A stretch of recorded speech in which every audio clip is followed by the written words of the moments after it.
迎收看天津卫视大型情感节目《爱情保卫战》。先来认识下我们5位聊艺团的老师。大家好，我是青年作家文静儿，让我们开心相遇，幸福相爱，平安相守。大家好，我是演员吕云峰。爱情是一门学科，希望我们可以好好学习，天天向上。观众朋友，大家好，我是严品红。爱情想要保鲜，就要用心经营。大家好，我是律师任占民。爱你既不是故意，也不是过失，而是不可抗力。大家好，我是媒体人于波红。对爱情而言，对方的心才是最好的房子。这爱情究竟是什么？每个人都有心中不一样的定义。那我们今天的2组嘉宾，他们在爱情当中遇到了怎样的困惑呢？赶紧来认识一下，有请。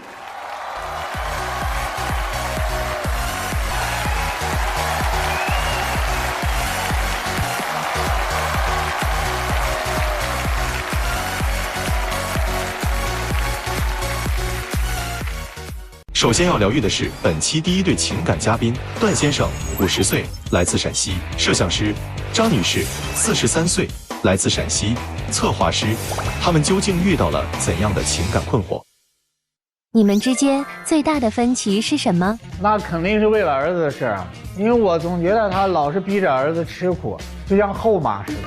我咋可能是后妈呀？啊，那可是我10月怀胎生下来的，对不对？你说都这么大了啊，他天天还在这护着，哎，就这样子，他护到什么时候是个头呢？我都想不明白了。除了儿子的问题，你还有什么想解决的？妈呀，那可多了。他不光说攒私房钱，你知道不？而且他整天他装老好人，最主要是啥？他现在他跟不上我的节奏，你知道吧？啊，现在是这样子，他今天来，他要是能听劝，我们俩就过；如果今天来他不听劝，那我们俩就分道扬镳。那最主要就是解决他脾气的问题啊，平时呢比较强势啊，干什么事呢都得听他的。那我就不明白，那为什么2口子过日子，为什么啥事都要听他的呢？哎呀，问题老大了啊！女士的意思是，这过不下去，咱就不过了。你要不改，我还就真走了。是，这就具体说说吧。首先就是从我们家孩子上学这一块的事情讲，孩子上了初中了，我呢给孩子去把这个学校各方面都看好了，名也报了。结果他呢听这个别的同学家长又说，哎，某某某学校比较好，然后呢他就私自去又给孩子把这个学校也给报名，费用各方面也都交了。交完之后了，他才告诉我，最后弄着孩子也没有办法，只能去上他报的那个，而且离家特别远，我开车过去的话，前后都得2个多小时看他一次。老师，我得跟你说一下，我后面给他找这个学校吧，本身我们是没想去的，是陪另外一个家长带他孩子去的。但是去了之后呢，我的孩子呢，他就面试了一下，谁知道就通过了。那你想，这个学校很难进，那你说通过了，那你说这么好的机会，那我肯定我也不能错过，所以我就把名报上了。你看孩子去学校之后吧，不是要参加那个军训嘛？但是我们家孩子呢，从小身体过敏，他会起那个疹子。结果有一天呢，老师就给我打电话，说你赶紧把你们家孩子接回去吧，满身都是那个疙瘩。所以当我听到这个事儿之后，我就特别生气。我说你看，这些事情都是你搞的，这下好了。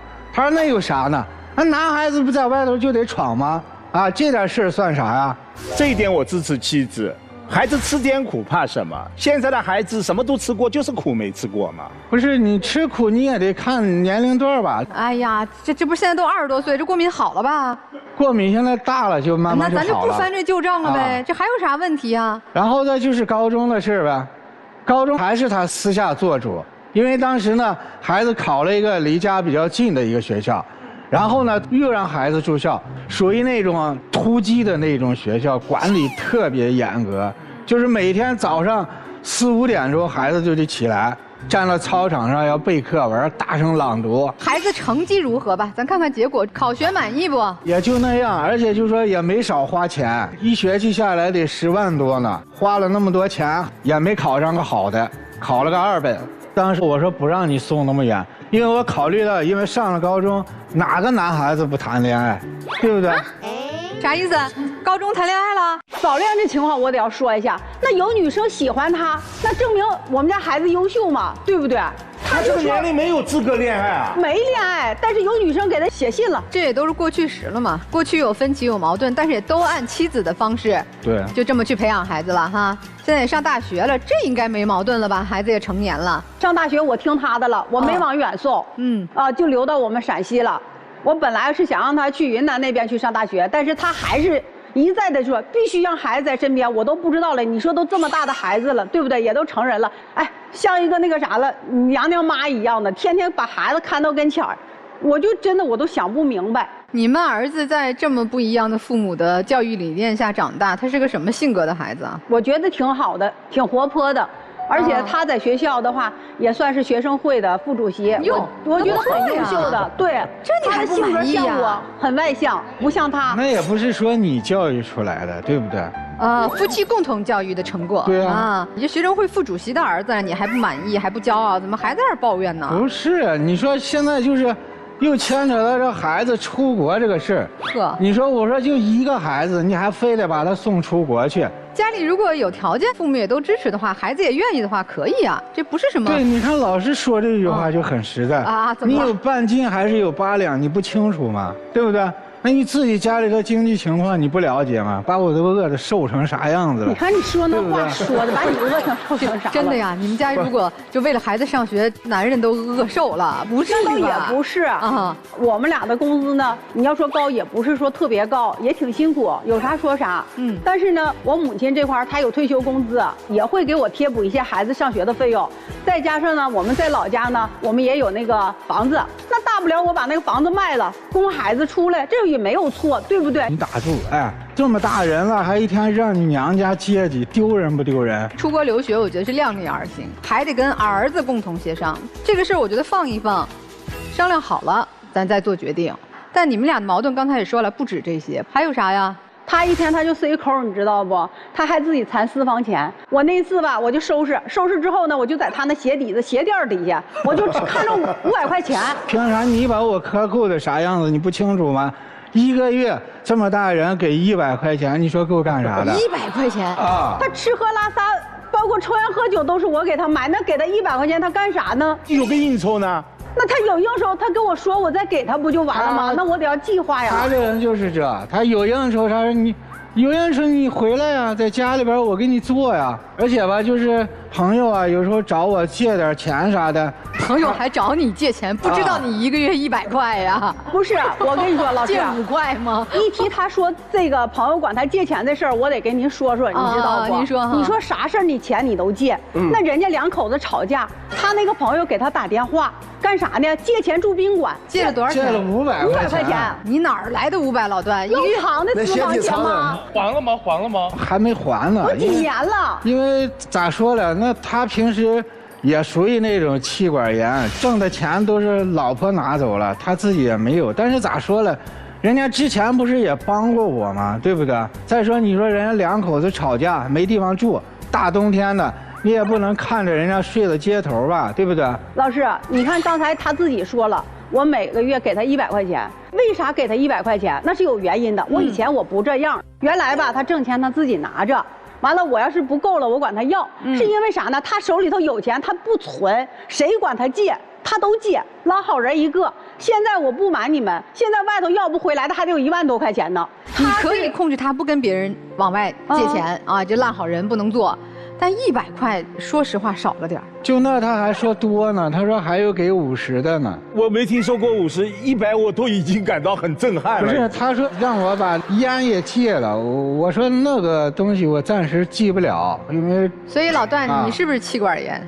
也不是气管炎，就是。哎，你刚才不是说你那朋友是气管炎，你这同病相怜嘛，所以得帮人家。咋说呢？因为我比他本身年龄大几岁嘛，结婚以后吧，我就寻思啥事我得让着他点，他就认为我怕他。其实有啥事吧，我也跟他说，只是他这个人干啥事情太木讷，就是你都不知道，老师，谁找他干个啥？哎，他老是去干去。我们家那个邻居，你说人家家里头有啥东西坏了，你不去找物业去，给你打什么电话呀？哎，打了电话屁颠屁颠拿着钳子扳子去给人家去帮忙去了。男邻居、女邻居？女的。哦，不是，你看这个事儿，我跟你说，你这人纯粹就是瞎想，比我还大几岁呢。我跟她那个丈夫我也认识，人那么晚了，人家物业下班了，那你说我过去给人帮个忙，那又咋的？这是助人为乐呀。对啊，那有错吗？助人为乐，回来之后不是这儿疼就是那儿疼。哎呀，我刚才弯腰把腰闪了，我这个那来的。要不然你就别去干，你要干你回来就别叨叨，你叨叨这有啥意思？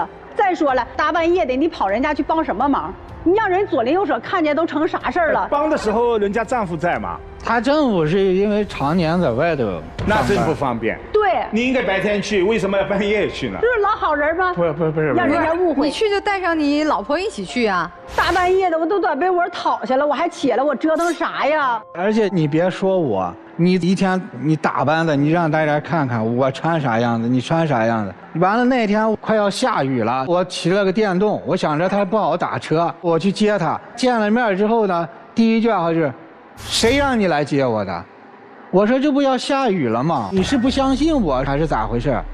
我说我没有那个意思，我看下雨了，怕你不好打车啊。我合着意思是不是嫌我骑电动车接你去丢人了？我去逛的那个商场，还有我们2个朋友，你说他来接我，我把人家撂到那儿，我走了，你觉得合适不？这咋不合适啊？这逛完街了，老公来接你就走吗？这哪儿不合适啊？那我们就一块儿坐车就回去了呗。你说他非得要来，你说冻得嘶嘶呵呵的，还下着个雨，还说我老爱买衣服，我买啥呀？我都不瞒您老师，我现在就这衣服我都穿了4、5年了，我买啥？我今天来了，我还是翻箱底儿，我找出这么一条裙子。咱这不是都攒钱供儿子了吗？是，你说你们这日子过的是吧？而且还有个啥事儿，老师，就说是父母啊养咱小，咱养父母老，这个事儿也很正常。那就是逢年过节都因为回家这个事儿，我俩就吵吵。因为啥呢？我就说我给家里边买一点那个老人爱吃的，就是那带盒子包装的，稍微看着好一点、差不多的东西。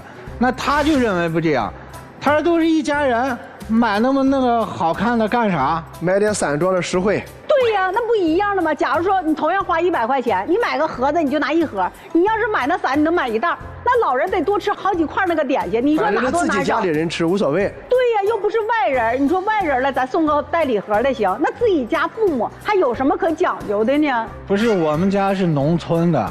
我们那儿就是一个啥讲究，就是这家送的礼，然后他可能又回到下一家去了。那我不就是怕他不吃吗？完再不吃，他可能送亲戚、送邻家了呀。那我希望他吃嘛。老师说的对，不管怎么说，我还有个哥哥嫂子，是吧？那人家看着你在外头啊混成这样，回来拎俩塑料袋子，你哪怕里边装的东西再好，人家认为都不值钱。那我父母我买东西，我都是买的散包装，我从来不买礼盒。但他父母他就非得让我买礼盒，我就想不明白这个道理了。那你给你父母买了，你寄，你不是怕超重吗？不，你们俩这事儿，我听起来除了儿子现在出国还是不出国，这确实是个头疼的事儿，其他的事儿好像鸡毛蒜皮、家长里短，每家都有这样的事儿吧？那你们来的诉求是？我跟你说，他现在他那个思维啊，老年化了。他现在你看着他50岁，我感觉他得有70岁思想，他跟不上我。跟不上你就要1刀2断了。对，他要是不改，我肯定是1刀2断。就是你这么狠心呐？不有这么严重？等等啊，你啥思想他跟不上了？一个人100，你还说他思想跟不上你？跟不上了，你思想跟不上时代吧？现在谁还拿现金呢？是某宝啦、某多啥的，那上面不都是先用后付吗？干嘛要先用后付？我就一次性付嘛，你打给我呗。那样子的话，我是不是就能知道他每个月花多少钱了？不合适的可以退货吗？先花后报销，你采取这种模式。现在张女士对段先生的不满：一，孩子将来这个出不出国不满意，这个观念不一致；二，觉得他在钱上抠抠缩缩，还乱见别人，理财观念也不一样，对，是吧？这个三，还老爱管闲事儿、烂好人，也不能接受，是吧？然后综上所述，你觉得过不下去了？是，他过不下去了。他这个人这个脾气，我跟你说，我也接受不了。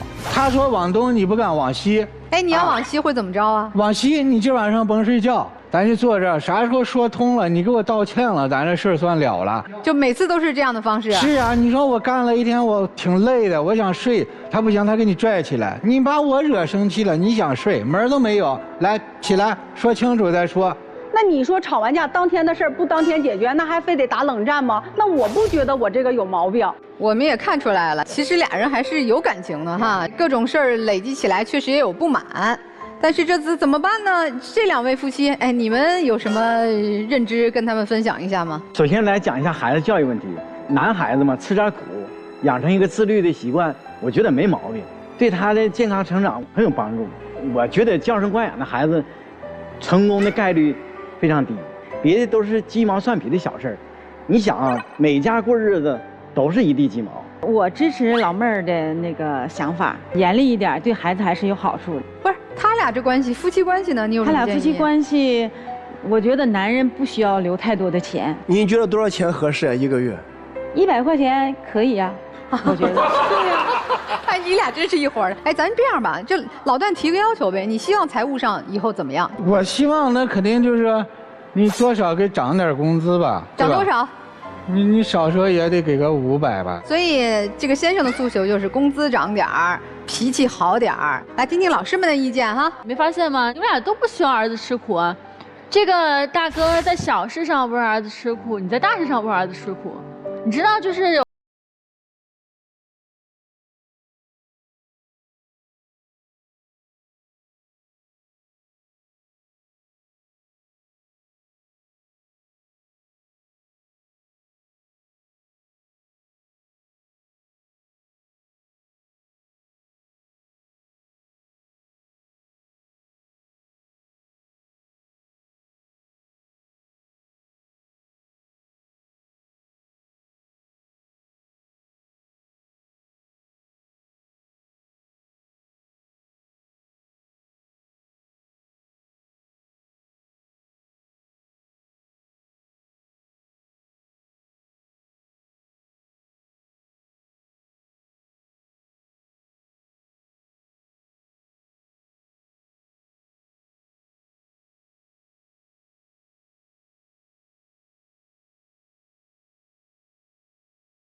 退一退，让一让。段先生、张女士，你们好。其实一开始我听到你们两个在台上讲述你们孩子问题的时候，我是有点生气的，甚至我还有一点心寒，因为我当看到你们在说自己儿子上那个2本学校的时候，是挺不开心的。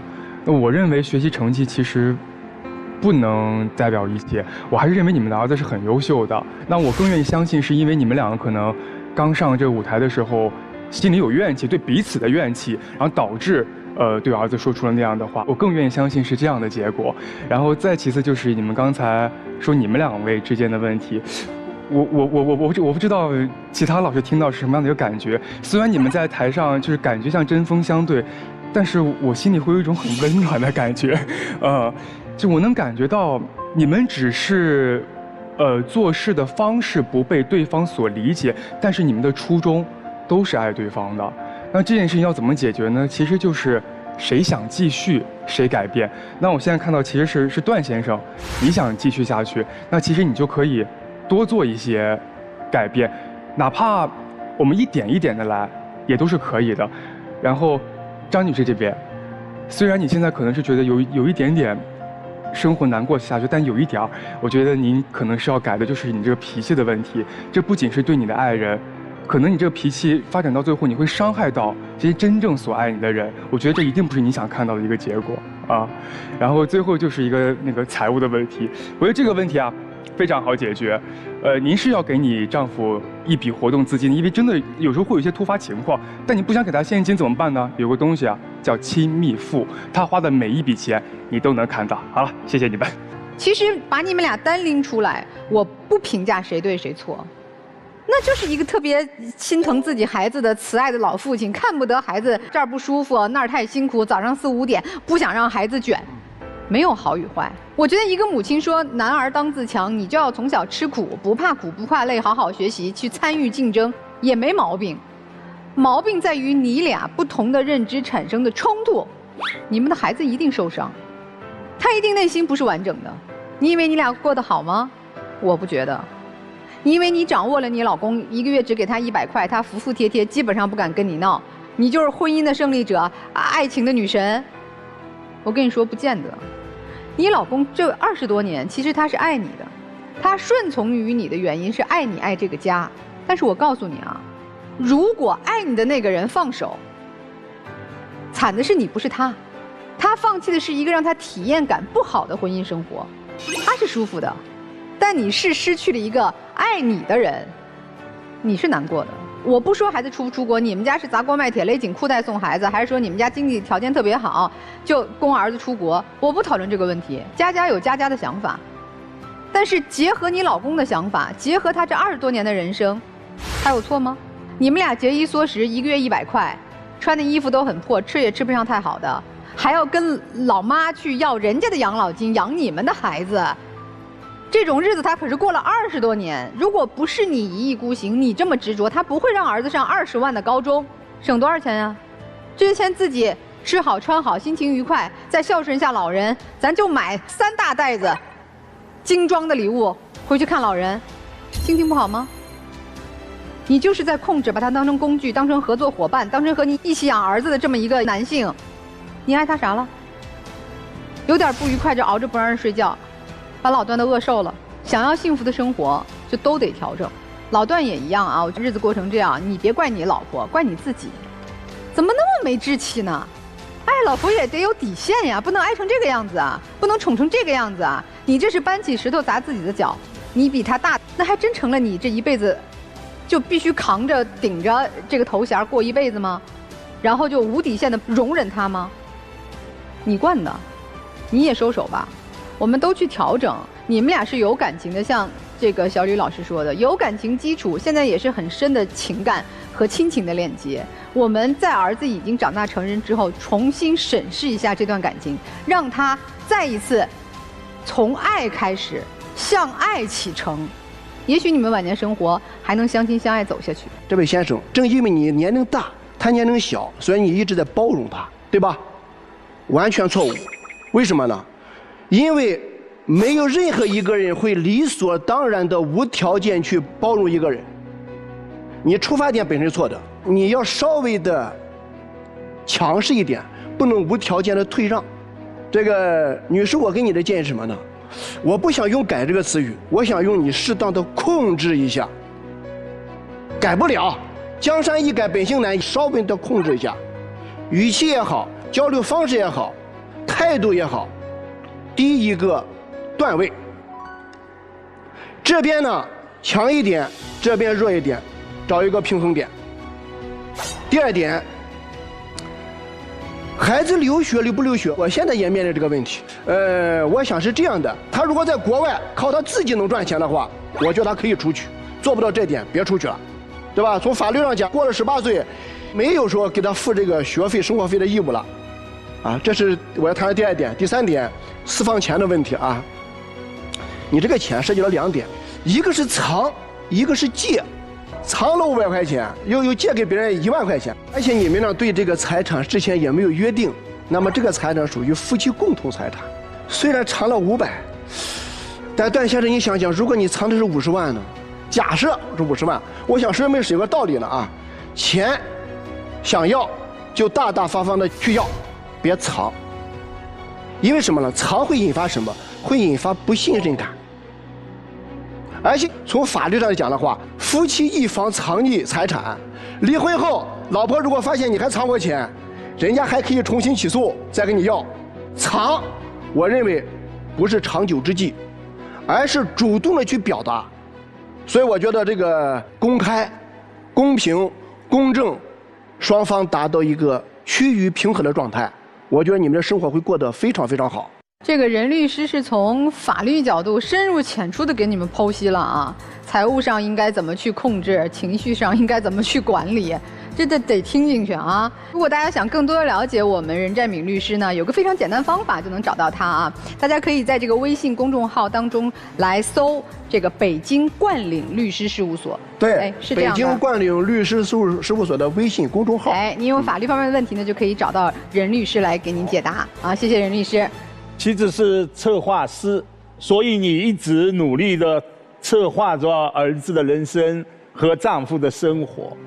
但我非常匪夷所思的是，作为一个妻子，不顾丈夫的反对，也不顾自己家庭的经济状况，从孩子初中、高中连续让他去读高价的寄宿学校。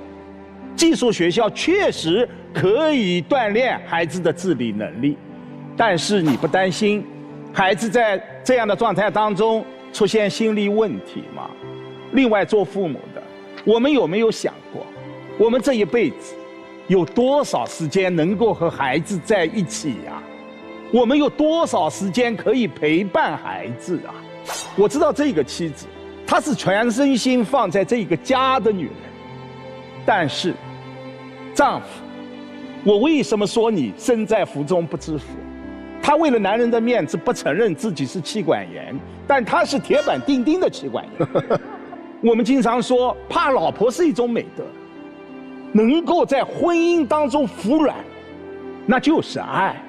我就说他对你的那份爱，你为什么还要这么作？43岁了呀，爱我们是要相互的，珍惜也是要相互的，包容也是要相互的。所以最后送你们一句我们中国人的老话：夫妻同心，黄土变金。哎呀，所以你们也好好思考一下老师们说的吧啊，别死要面子活受罪，量力而行。夫妻感情也是，供孩子受教育也一样。那你们下来休息休息吧，思考思考哈。我们听听这对夫妻的情况。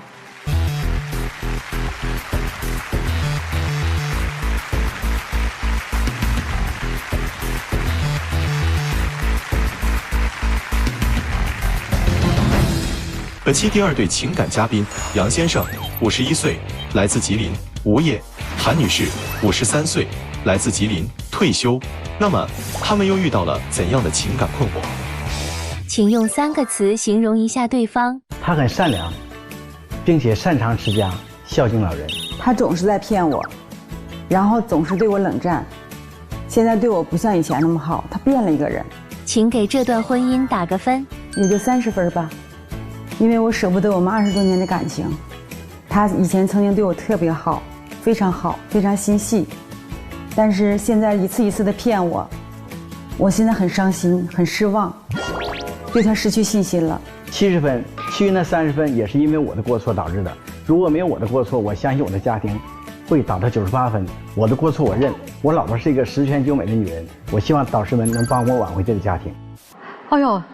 这先生真会说哈，感觉都不用是上这个节目了已经。啊，这真会说，这真会说，怎么还说到我们这儿来了呢？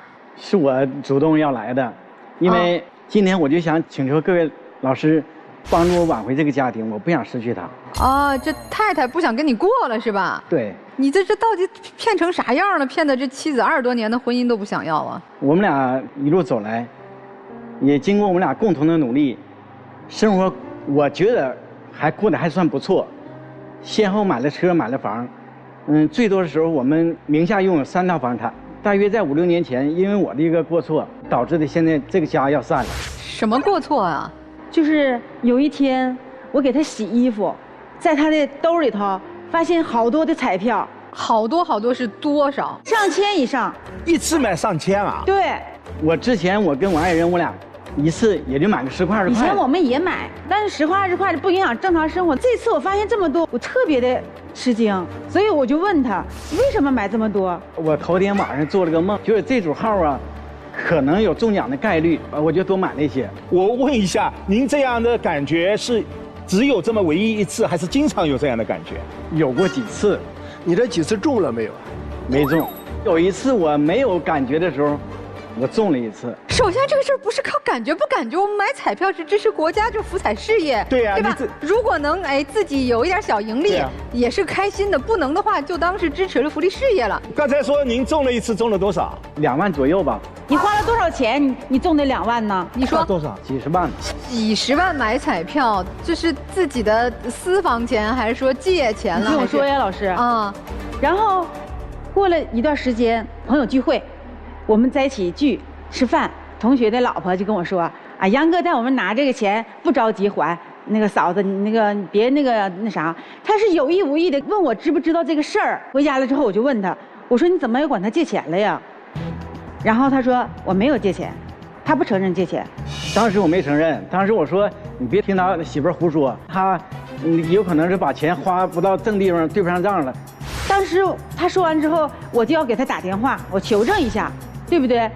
然后他不让我打，他说那样的话，人家2口子不得闹别扭吗？哎呀，你要有你这老妹儿这么细的心，你家就发生不了这些事。因为所以那个时候你就被他糊弄过去了，是吧？对，我一直吧都非常依赖他，非常相信他。您今天坦荡的说一下，当时借了多少债？老实说，一共借了大约得有40万左右。不，你借了40万，还有你自己的钱，你前后得花了好几十万。具体到底花多少钱，我现在都不知道。我之前说实话，我们俩没有多少积蓄。我的理财观念就是啥呢？有点积蓄我就买房。我们俩置了3套房产，那2套一直在出租状态。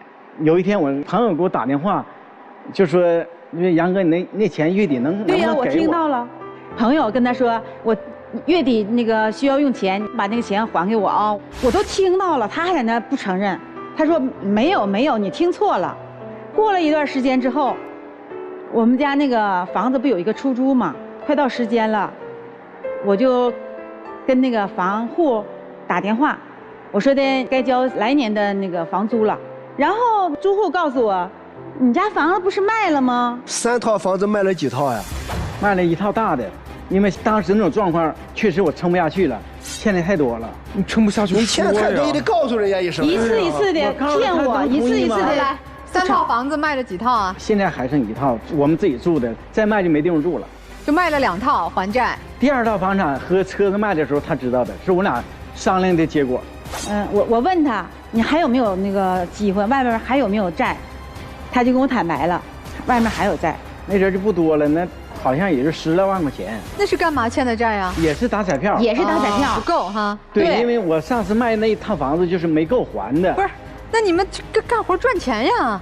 后来我们生意也不怎么好了。你们做什么生意的？以前是房产中介，然后剩下的钱放在手里头。他说的，咱们上3亚，到那边去养身体，然后他找个地方打工。你们原来是在东北是吧？对。然后去3亚。对。你们俩50多岁，没有提孩子啊？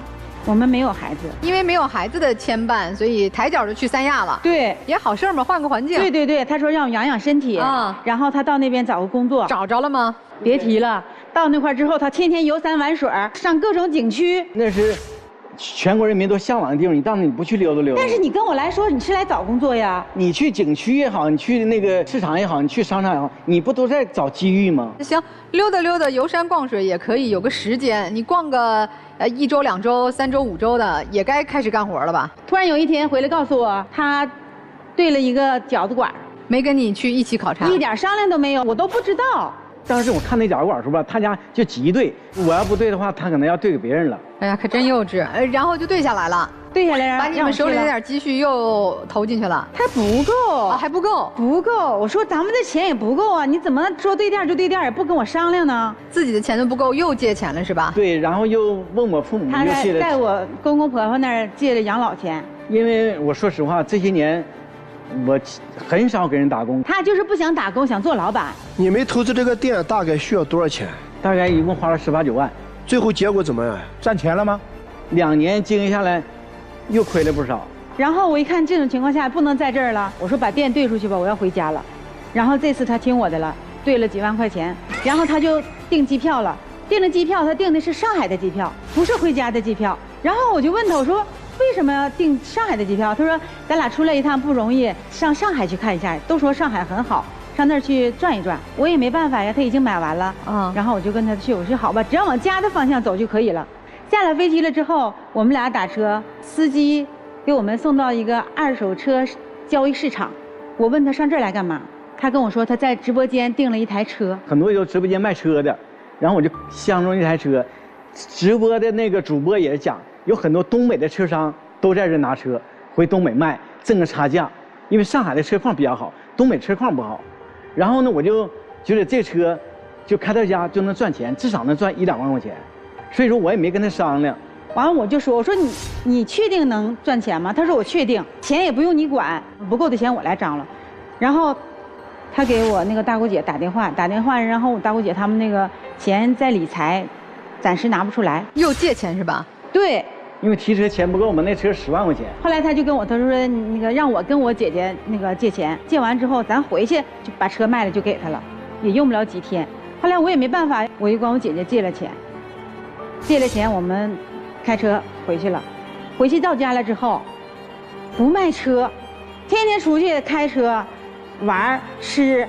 我到几个二手车交易市场吧，他们给的价格不是很理想，在我预判当中，这车至少要赚1万块钱。然后他们都给不上那个价格，只能给个让我能赚个2000、3000的，我就有点舍不得。行了，卖没卖吧？没有，到现在也没卖呢。到现在都没卖？到现在都没有卖呢，成了自己的座驾了。对呀，然后他天天开车出去跟朋友在一起吃喝喝，然后就说我在三亚挣钱了。我的虚荣心可能也是强一点。那朋友就说：“哎呀，换车了。”我就没好意思说这车是要卖的。那我就咱不解释了行不？我们都知道了，虚荣心爱面子。到处借钱不务正业。后来他又想了一个办法，他跟那个亲戚朋友说他要开个烤肉店，那个位置已经选好了，就是看看亲戚朋友谁有意向可以那个入股，就是大伙儿一起挣钱。他说因为我开烤肉以前曾经开过嘛，说就是我有经验一定行。然后亲戚朋友也挺相信他的，集了20多万。哟。可以、啊、这个吧，这个是我初中的想法是啥呢？我回来我做一家烤肉店，因为我本身我说实话我没有那么多钱，我也做不起来。如果大家众筹的话呢，是不是这个我的理想就可能能实现？你的店看好了吗？位置选好了吗？当时看好了，当时我也领他去看了，然后我领那几个朋友也去看了，他们觉得这个地方行，我说行的话我就跟房东把这协议签了。然后我跟他签协议那天，你不也去了吗？签协议那天吧，这房东有点不讲究，他就地起价了。所以说这房子也没住成。那现在这店和钱呢？店开了吗？钱在我这，店没开成。朋友入股的20多万还了吗？没有，在我这儿。没有，我说把钱，我怕他把钱花了。我问他，我说你别花人家那个钱，把那个钱放到我这儿来，我给你保管。现在的钱在你这里吧？在我这儿，他一直没给我。还在吗？那他又花了，又花了。把人家的投资你都敢花？又花了2万多。因为我这大半年。我也没有收入，我也不好意思问他要钱，他起码还有个退休金。等等，我得问一下任律师，就朋友集资让他开店的这个钱，入股的钱，他擅自花了，你没跟朋友们说吧？这钱你花了？没有。那这行为是不是也有问题吧？这个钱你如果用在共同的生活或者共同生产经营中啊，这属于夫妻共同债务。这里面有个风险，杨先生，我得提醒一下你，你当时投资的时候是有一个项目的，但如果你最终一直没有这个项目，相当于你虚构了事实。然后如果说你以后跑路了，打电话不接，发微信不回，长时间联系不到你的话，如果报警的话，你有可能涉嫌刑事犯罪。刑事犯罪是要坐牢的。所以我建议你的钱，你还是尽快的主动和人家沟通，能还赶快还，哪怕还一部分，或者说你还不了，你列一个还款计划。你骗你老婆和你骗你朋友和骗众筹人性质不一样。所以这没有了信任的婚姻该何去何从呢？女士，你今天的诉求是什么？我就是想让老师们帮我看看这些事儿，还要不要跟他走一起？我确实舍不得这20多年的感情，我非常依赖他，他以前也曾经对我非常好，但是呢，现在他变成这样了，变成另外一个人了，我就不知道我该怎么办。那你有没有想过，他其实一直就是这样的人？但是这么多年，我一直都很依赖他。哎，你们这对夫妻啊，虽然你们矛盾重重啊，但是你们还是真的一起好好过日子的，和他们确实不一样。您二位对他俩的婚姻有什么建议？要是我的话，我不过了。那丈夫你有什么建议？你觉得何去何从？我从我的角度考虑，我感觉两口子到一块儿都挺不容易的。你要说是，因为有些事情吧，可能也是一时糊涂，我觉得双方彼此给一个机会吧，我感觉是这样。哦，你还是希望妻子能够原谅他，把债还上，然后继续过。劝和不劝分嘛。其实这就说明您的丈夫他内心2个字善良。真的是啊，这个咱们看看别人的故事，品品自己的家庭，再去做出最后的调整和认知，我觉得好事儿啊。对于你们2个来说也是好事儿。今天彻底把家里这些财务状况、法律风险，咱们都摆在我们爱情保卫战的舞台上，咱一起来保卫你们的家。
所以我说，就真的做个体面人吧，哥。我能看出来，你还是很想跟这个杨先生继续走下去的，但是现实情况现在是真的不允许，怎么办？我就在想，有没有一种可能，就是你现在先把离婚证给领了，但是不是说以后我们就不复婚了？要看什么？看他的表现，他的表现不是在嘴上的，而是要在行动当中的。第一，他先把钱还了；第二，找到了一份稳定的工作；第三，有一定的存款了，且他把这个存款交给你了，以后财政大权都交到你手上了。那个时候，你可以再决定自己复不复这个婚，好吗？啊，这是我的建议啊。然后还有这个杨先生，我能看出来你是一个很要面子的一个人，你特别喜欢给自己找理由。其实我不知道你的心里是不是真的这么认为的，但是其实有的时候我觉得承认自己能力有限不是一件很丢人的事儿。我认为你不是一事无成的，起码在刚才的陈述当中，我听到了你一个非常非常牛的一个点，就是你的人际关系也太好了吧。你空口白牙就可以借到那么多的钱，而且没有任何的保证的情况下，反正我是做不到的。如果你不是人际关系好，那你就是口才好，那我觉得你就可以去从事这种跟人际关系有关系的工作，比如说干销售去吧，对，二把手之类的，不要你自己去投钱，你去帮别人就是经营他的钱，对，或者是口才相关的，我觉得都可以。但是找机会不是去游山玩水而是去投简历啊。我最后想再帮这个韩女士咨询那个李律师一个问题，就如果现在杨先生他写一份保证，就是说他欠下的钱只跟他自己有关系，跟这个韩女士没关系的话，是成立的吗？我觉得这个问题特别好。这个什么呢？这个协议对你们内部来讲是有效的，但对外部是无效的。哦，人家投资人还会把你们列为共同被告。你们俩共同对外承担责任之后，然后你们对内该怎么分怎么分。所以人家债务人还是找夫妻双方对，人家抓你们2个人的，不是抓1个的。你这个约定规避不了的。我觉得认对你来说是一个最好的和解。我认了，我过往就是这样，我被骗就被骗了，我被爱就被爱了，我不被爱，今天站在这儿，这也就是我了。但是我真的觉得你对自己好不负责任啊，对家里的财务情况一概不知，对家里的投资债务情况一概不知，对身边这个男人在干什么，他想什么，他出门去做什么一概不知。难道仅仅是因为他会花言巧语，会骗人吗？我觉得不是啊，是你太懒惰了，对自己太不负责任了，太容易把心全部掏出来给一个人而不做考量，所以这是你自己的问题，是你自己人生的课题。我特别希望，不管你今天走出我们爱情保卫战，你是决定跟他离婚，还是你依然懦弱的选择苟且着过，那你也要对自己以后的人生学会负责。唉，所以我真正担心的是你，他我真不担心，是吧？但既然你来了我们爱情保卫战，我觉得你还是有一丝想要纯善的心，那咱们赶紧调整轨道。刚才我们几个老师都说了，把钱先全部还掉，你的项目什么时候落地了，可执行了，你再去众筹，然后收心。你要不舍得这个女人离开你，用你的真心去爱她。什么是真心？你告诉我了，现在你们家这种情况，什么算是对老婆爱的真心的表现？我就是把家里的财政大权我交出来以后，我再不管钱了。还有呢？然后回家，这个车不管卖多少钱，也把车卖了，把那个姐姐的钱给人还上。行，你卖了车干嘛呢？然后我找一个工作。你就去开网约车不就挺好吗？车现在便宜成这样，你卖个3万，干嘛呀？你拿着这车当年10万买的，你还能跑个什么网约车，一个月挣个几千块钱，慢慢还。你是觉得没面子是吗？多少有点。你还要面子呢？面子是靠自己挣的，光说就有面子了。你要想真的挽回妻子，拿出你的行动去爱她，也许还有那么点希望。谁让她傻呢？谁让她天真呢？大哥，给你说几句掏窝心的话，别介意啊。大哥这个爱面子，虚荣心强，心口不一，对吧？本质上是什么？本质上是缺乏自信。由于你缺乏自信，所以你才向别人去炫耀你所谓的财富和高贵。这边是在朋友面前的面子，这边是老婆对你的真爱，两者之间你要做取舍。其实你有没有发现，我们在婚姻中最重要的什么？最宝贵的财富其实就2个字：信任。一旦失去，很难恢复。包括我们再扩大一点，不仅是婚姻啊，包括我们生活中方方面面都要讲究诚信的、信任的呀。而且你这个婚姻，说实话，是2个人之间牵手的承诺，你需要双方共同的呵护和经营的。你什么事情，你不能因为房产上写你个名字就剥夺人家知情权呀。所以大哥，我觉得给你的建议是，脚踏实地，真正的改变，而且这个改变要让这个女方啊要看到、感受到、摸到、体验到。这女士的建议是这样，其实你很简单，我觉得向她学习，加强管理，加强监督。另外，我再问一下，你的退休金有多少？2000多。2000，我都担心将来人家那个投资人起诉你们的话，房子被执行，养老金有一部分还要被执行。到那一步，你们俩都更惨，及时止损吧。这个我觉得任律师来特别好，就是我们婚姻也好，爱情也好，是我们情感或者精神上的需求，但是要在法律的保护、法律的约束下去才能享受感情、享受家庭生活。如果我们法律上都没有了保障，还何谈家庭，何谈幸福？观众朋友们，如果有法律问题想咨询我的话，请关注北京冠岭律师事务所的微信公众号。你看，原本一个好端端的家，本来日子可以过得红红火火，为什么过成这样？你心里明白。我们经常说，好男人有钱能变得更好，坏男人有钱会变得更差。您是不是变得更差了？对他的行为你信任，一而再再而三，所以他胆敢把家里自己任何的决定，根本把你当空气。他是一个有前科的人啊，当年做了以后，家里已经亏了，3套房已经卖掉了2套，你为什么不加强对他的监管呢？所以在这一点上，妻子确实是有责任，但是做丈夫，我们不管怎么样，良心还是要有的。这个妻子她的要求不高，她要的就是踏踏实实的安全感。所以我不建议你们离婚，离婚真的他会破罐破摔，您再收留他一段时间，但收留是有条件的，你今天听清楚了。我认为第一个条件，首先家里的财政大权收缴，第二个条件，唯一剩下的那套房子不能是他一个人的名字了，是2个人的名字。对，这个好，是必须的。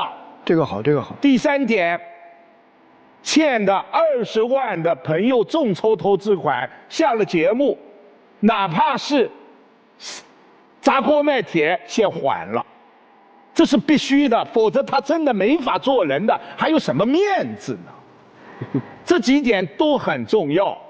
另外还有一点，自己真的去做一份工，问心无愧，心地无私天地宽。我靠自己扎扎实实的打工赚钱，妻子不会嫌弃你，社会依然会尊重你。最后一个建议，以后他的生活费向这位妻子学习，100块钱够了。哎，你们2个家庭应该反一下，你把财政大权多给你老公分一些，他靠得住，他靠谱，对，是不是？你就全部你100块都不给他，考察期100块都不给，100不给要变坏，给100也行，是吧？你们换一个个儿，可能家庭结构都会好一点，行吧？我们老师也给你们做了很多中肯的建议和讲解哈，你们来思考一下，回到我们的转门后，看看你们最终的选择是怎样的。来，请回。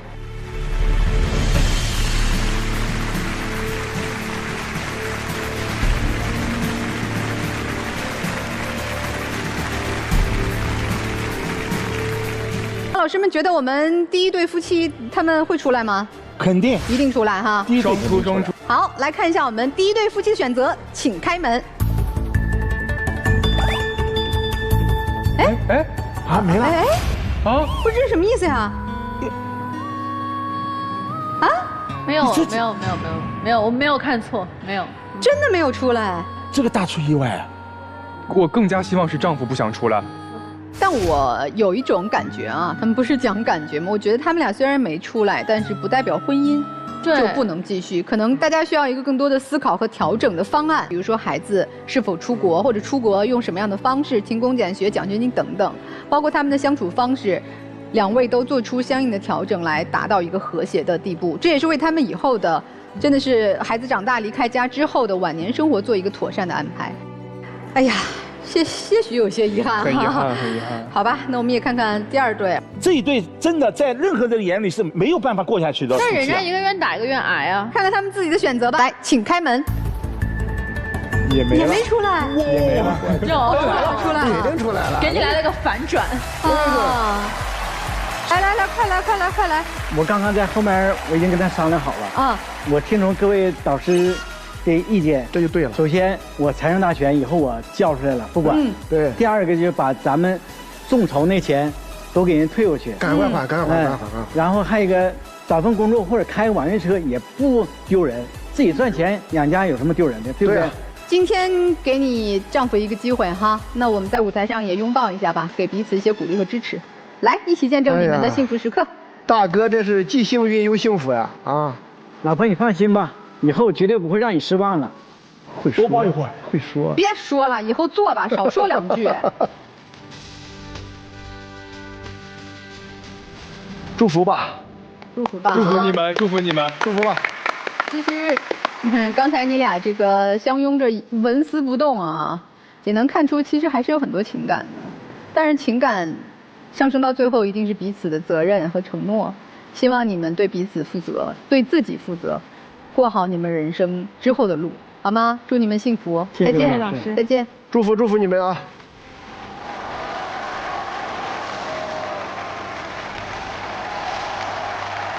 这个我们是要相信爱情，但是爱情当中最重要的，真的不仅仅是我们亲密的关系，更多的是我们的承诺和彼此的责任。希望大家都拥有有担当、有责任的另一半，祝大家都能拥有幸福的爱情。来，让我们一起进入婚恋新说法。